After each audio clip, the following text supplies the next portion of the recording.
అది 1999 జనవరి 13 టాలీవుడ్లో సునామీ సృష్టించిన రోజు. ఏ థియేటర్లో చూసినా జనాలు కిలోమీటర్ల కొద్దీ బారులు తీరారు. ఇసకేస్తే రాళ్ళంత జనం. థియేటర్ నుంచి బయటకు వచ్చిన జనాలు ఒక్కటే ఈలలు కేకలు. దీనికంతటికి కారణం ఫ్యాక్షన్ బ్యాక్ డ్రాప్ లో వచ్చి ఇండస్ట్రీ రికార్డ్స్ ని తిరగరాసిన సమరసింహారెడ్డి చిత్రం. ఈ సినిమా అసలు ఎలా స్టార్ట్ అయింది? ముందుగా ఎవరిని అనుకున్నారు? స్టోరీని ఎన్నిసార్లు మార్చారు? ఫస్ట్ విలన్ చాయిస్ ఎవరు? అసలు ఫస్ట్ డే టాక్ ఎలా ఉండింది? ఇవన్నీ ఈ వీడియోలో తెలుసుకుందాం. మీరు నా ఛానల్ని ఫస్ట్ టైం చూస్తున్నట్లయితే దయచేసి సబ్స్క్రైబ్ చేసుకోండి. డైరెక్టర్ బి గోపాల్, నరసింహం బాలయ్య కాంబినేషన్లో వచ్చిన 3వ సినిమా సమరసింహారెడ్డి. దీనికి ముందు వారిద్దరి కాంబినేషన్లో వచ్చిన లారీ డ్రైవర్ అలాగే రౌడీ ఇన్స్పెక్టర్ సినిమాలు బ్లాక్ బస్టర్ హిట్లయ్యాయి. ఆ కాన్ఫిడెన్స్ తోనే వారిద్దరూ కలిసి ఇంకొక మూవీ తీసి హ్యాట్రిక్ కొట్టాలి అని అనుకుంటున్న రోజులవి. నిజానికి 1996లోనే బాలయ్య బి గోపాల్ కాంబినేషన్లో ఓ కుటుంబ కథా చిత్రం తీయాలని అనుకున్నారు. కానీ ఎన్ని కథలు చెప్పినా బాలయ్య బాబుకి నచ్చలేదు. దాంతో వారిద్దరి కాంబినేషన్కి కొద్ది రోజులు బ్రేక్లు పడ్డాయి. ఇక ఆ టైంలో బాలయ్య శరత్ డైరెక్షన్లో వంశానికొక్కడు అనే సినిమాలో యాక్ట్ చేస్తున్నాడు. Cinema 70% complete. దానికి కథ పరుచూరి బ్రదర్స్.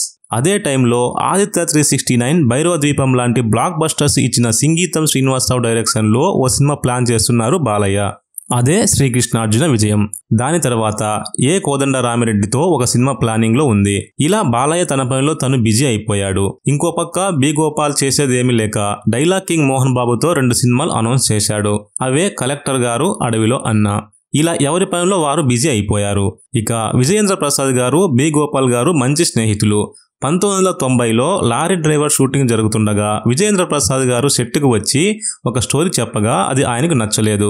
అప్పటికే విజయేంద్ర ప్రసాద్ గారు జానకి రాముడు అనే స్టోరీ రాశారు. అది సూపర్ హిట్. దాని తర్వాత 1997లో బి గోపాల్ గారు కలెక్టర్ గారు అనే మూవీ షూటింగ్ లో ఉండగా విజయేంద్ర ప్రసాద్ గారు వచ్చి 2-3 స్టోరీస్ చెప్పగా అవి కూడా రిజెక్ట్ చేశారు. ఆ నెక్స్ట్ డే కో డైరెక్టర్ తోట రామకృష్ణ, బి గోపాల్ గారు వారి ఇంట్లో సినిమా డిస్కషన్ లో ఉండగా విజయేంద్ర ప్రసాద్ గారు వారి ఇంటికి వచ్చారు. గోపాల్ గారు, మీకు ఎన్ని స్టోరీస్ చెప్పినా నచ్చట్లేదు అంటున్నారు కదా, పోనీ మీకు ఇష్టమైన సినిమా ఒకటి చెప్పండి అన్నారు. వెంటనే బి గోపాల్ గారు గుండమ్మ కథ అన్నారు. విజయేంద్ర ప్రసాద్ గారు కాసేపు ఆలోచించి గుండమ్మ కథ ఫ్యామిలీ స్టోరీ, దానికి రాజేష్ ఖన్నా నటించిన దుస్మన్ యాడ్ చేస్తే ఎలా ఉంటుంది అని అనగా, ఓ సూపర్ అండి, బ్రహ్మాండమైన ఐడియా, వెంటనే మీరు స్టోరీ డెవలప్ చేయండి అనగానే విజయేంద్ర ప్రసాద్ గారు అలాగేనండి, నాకు ఒక వారం టైం ఇవ్వండి, మీకు అద్భుతమైన స్టోరీ లైన్ చెప్తా అని అక్కడి నుంచి వెళ్లిపోయాడు. ఇంటికి వెళ్లిన విజయేంద్ర ప్రసాద్ గారి అంతర్మదనంలో ఒక్కటే ఆలోచన, గుండమ్మ కథ మరియు దుస్మన్లను ఎలా కలపాలి. ఒకటేమో హాస్యంతో కూడిన కుటుంబ కథా చిత్రం, మరొకటి పగ ప్రతీకారాలతో రగిలిపోయే యాక్షన్ చిత్రం. అప్పుడే విజయేంద్ర ప్రసాద్ గారికి విజయకాంత్ నటించిన సింధూర పువ్వ మూవీ గుర్తుకొచ్చింది. అందులో సవతి తల్లి తన సొంత బిడ్డని బాగా చూసుకుంటూ సవతి బిడ్డను చిత్రహింసలు పెడుతూ ఉంటుంది. అది నచ్చని సవతి కొడుకు తన చెల్లిని సవతి తల్లి దగ్గర వదిలేసి పారిపోయి హీరో దగ్గర డ్రైవర్ గా చేరుతాడు. హీరో ఏమో పెద్ద డాన్. ఓ సీన్ లో ప్రత్యర్థులు హీరో మీద దాడి చేస్తారు. అప్పుడు డ్రైవర్ హీరోని కాపాడే క్రమంలో తాను చనిపోతాడు. అప్పుడు హీరో తన కథని తెలుసుకొని ఆ చెల్లెళ్ళకి అన్నయ్యలా వారి దగ్గరికి వెళ్తాడు. ఇక్కడే విజయేంద్ర ప్రసాద్ గారికి ఒక అద్భుతమైన ఐడియా వచ్చింది. అక్కడ చనిపోయిన పనివాడి క్యారెక్టర్ ఇందులో యాజ్ ఇట్ ఈజ్ గా పెట్టేసి తాను హీరో చేతుల మీదుగా చనిపోతే ఎలా ఉంటుంది. ఇక్కడ ఒక బలమైన సెంటిమెంట్ సీన్ ని క్రియేట్ చేసి విలన్లను వెంటాడి చంపేస్తే దుస్మన్ సినిమా లాగా ఇందులో కూడా పగలు ప్రతీకారాలతో రగిలిపోయే యాక్షన్ సీన్స్ క్రియేట్ చేయొచ్చు అనుకుని ఫస్ట్ హాఫ్ లో హాస్యంతో కూడిన వంటవాడి క్యారెక్టర్, సెకండ్ హాఫ్ లో సింధూరపు ఫ్లాష్ బ్యాక్, దానికి తోడు దుస్మన్ యాక్షన్, ఈ 3 కలిపి ఒక బ్రహ్మాండమైన స్టోరీ రాసి చెప్పినట్టుగానే ఒక వారం తర్వాత బి గోపాల్ గారిని కలిసి స్టోరీ చెప్పగా బి గోపాల్ గారు ఇంప్రెస్ అయ్యారు. ఆ కథే సమరసింహారెడ్డి. బి గోపాల్ గారికి కథ విపరీతంగా నచ్చేసింది. కానీ కథ బ్యాక్ డ్రాప్ గురించి ఆయన తర్జన భర్జన అవుతుండగా విజయేంద్ర ప్రసాద్ గారు ముంబై బ్యాక్ డ్రాప్ లో తీయండి అనగానే ముంబై బ్యాక్ డ్రాప్ లో ఆల్రెడీ భాష అనే మూవీ వచ్చింది కదండి, ఆ సినిమా ఎఫెక్ట్ దీని మీద పడొచ్చు అని అన్నారు. ఇక తన దగ్గర అసిస్టెంట్ గా పనిచేస్తున్న మాటల రచయిత రత్నం గారు రాయలసీమ నేపథ్యం తీసుకోమని సలహా ఇచ్చారు. ముఖ్యంగా రైల్వే స్టేషన్ లో బాలయ్య ట్రైన్ దిగ సన్నివేశం విజయవాడ రైల్వే స్టేషన్ లో జరిగిన రియల్ ఇన్సిడెంట్ నుంచి తీసుకున్నారు. అదేంటంటే రత్నం గారు ఓ రోజు విజయవాడ రైల్వే స్టేషన్ లో ఉండగా స్థానికంగా బలంగా ఉన్న ఓ 2 కుటుంబాలకు సంబంధించిన దేవినేని అండ్ వంగవీటి వారు రైల్వే స్టేషన్ లో ఎదురుపడడంతో ఇరు వర్గాల వారు ఘర్షణకు దిగారు. ఇక అక్కడే ఉన్న పోలీసులకు వారికి సర్ది చెప్పి అక్కడి నుంచి పంపించడానికి తల ప్రాణం తోక్కి వచ్చింది. ఇక ఆ సీన్ మొత్తం లైవ్ లో చూసిన రత్నం గారు దాని స్ఫూర్తితో సినిమాలో ప్రధానమైన 2 వర్గాల మధ్య రైల్వే స్టేషన్ లో ఉద్రిక్తతలు ఏర్పడడం, ఘర్షణ కావడం వంటి సన్నివేశాలు రాసుకున్నారు. ఆ సీన్ నే రీక్రియేట్ చేస్తే ఎలా ఉంటుంది అనే ఐడియా ఇవ్వడంతో బి గోపాల్ గారికి తెగ నచ్చేయడంతో స్టోరీలో యాడ్ చేశారు. కథ ఓకే అయింది. ఇక హీరో ఎవరిని ఆలోచిస్తుండగా ఒక్కొక్కరు ఒక్కో పేరు చెప్పారు. కానీ బి గోపాల్ గారివి అప్పటికే కొన్ని సినిమాలు ఫ్లాప్ అవడమే కాక ఓ 4-5 సంవత్సరాల నుంచి పెద్ద హీరోతో ఒక్క మూవీ కూడా చేయలేదు. సో ఇంతటి బలమైన స్టోరీకి మాస్ హీరో తోడైతే సినిమా ఇండస్ట్రీ రికార్డ్స్ ని తిరగరాస్తుంది అని ఆలోచిస్తుండగా బాలయ్య గుర్తుకొచ్చారు.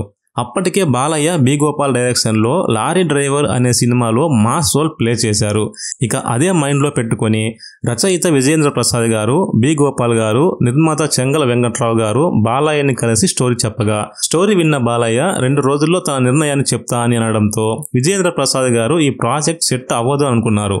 సరిగ్గా 2 రోజుల తర్వాత బాలయ్య బి గోపాల్కి కాల్ చేసి ఈ స్టోరీ నాకు సూట్ అవుతుందని మీరు నమ్ముతున్నారా అనగానే బేషుగ్గా సరిపోతుంది సార్, ఇది రాయలసీమ బ్యాక్ డ్రాప్ లో నడిచే కథ, పైగా నాన్నగారికి రాయలసీమలో మంచి క్రేజ్ ఉంది, మీరంటే కూడా మంచి క్రేజ్ ఉంది, పైగా సినిమా స్టోరీ కూడా అద్భుతంగా ఉంది, 3 హీరోయిన్లు, ఇంటర్వెల్ అండ్ క్లైమాక్స్ సీన్స్ అద్భుతం, దీనికి మీ ఇమేజ్ తోడైతే ఇండస్ట్రీ హిట్ పక్కా అనడంతో మరి ఇంకెందుకు ఆలస్యం, మనం ఈ మూవీ చేద్దాం అన్నారు బాలకృష్ణ గారు.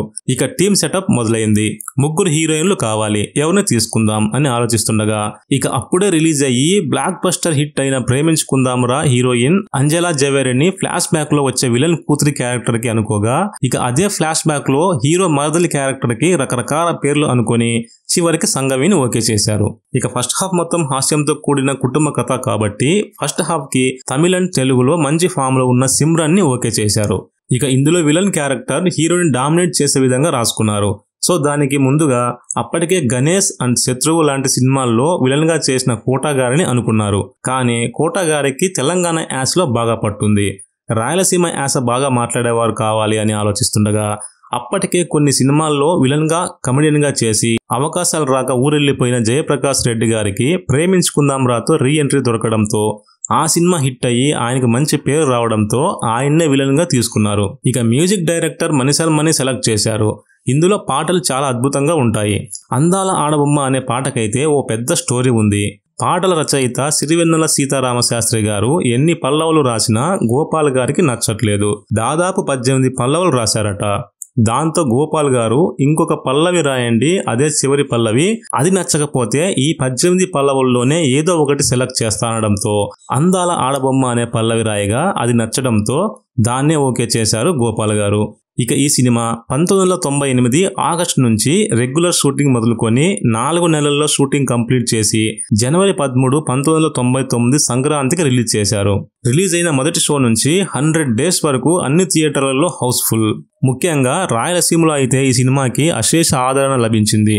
92 కేంద్రాల్లో 50 రోజులు, 73 కేంద్రాల్లో 100 రోజులు ఆడి ఆల్ టైమ్ ఇండస్ట్రీ హిట్ అయింది. ముఖ్యంగా 32 కేంద్రాల్లో 175 రోజులు ఆడి సల్మాన్ ఖాన్ పేరిట ఉన్న హమ్ ఆప్కే high cone movie all India record బద్దలు కొట్టింది. ఈ సినిమాలో బాలయ్య యాక్టింగ్ ని ఎంత మెచ్చుకున్నా తక్కువే. ముఖ్యంగా ఫ్లాష్ బ్యాక్ లో వచ్చే క్యారెక్టర్ కి అందరి హీరోల అభిమానులు ఫిదా అయ్యారు. ఇక బాలయ్య అభిమానుల ఆనందానికి అవధులు లేవు.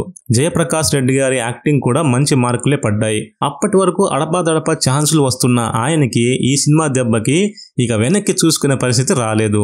ఈ సినిమాకి బడ్జెట్ 6 కోట్లు పెట్టగా 15 కోట్ల డిస్ట్రిబ్యూటర్ షేర్స్ రాబట్టిన తొలి తెలుగు సినిమాగా రికార్డు క్రియేట్ చేసి ఇండస్ట్రీ హిట్ గా నిలిచింది. ఇదండి ఇవాల్టి వీడియో. ఈ వీడియోని ఇంతవరకు చూశారంటే ఈ వీడియో మీకు నచ్చే ఉంటుంది. సో ఈ వీడియోని లైక్ చేసి ఛానల్ సబ్స్క్రైబ్ చేస్తారని ఆశిస్తున్నా. అలాగే ఈ మూవీ గురించి మీ అభిప్రాయాన్ని కామెంట్లో తెలపండి. మరో మూవీ ఫ్యాక్ట్ తో మళ్ళీ కలుద్దాం. అంతవరకు సెలవు, బాయ్.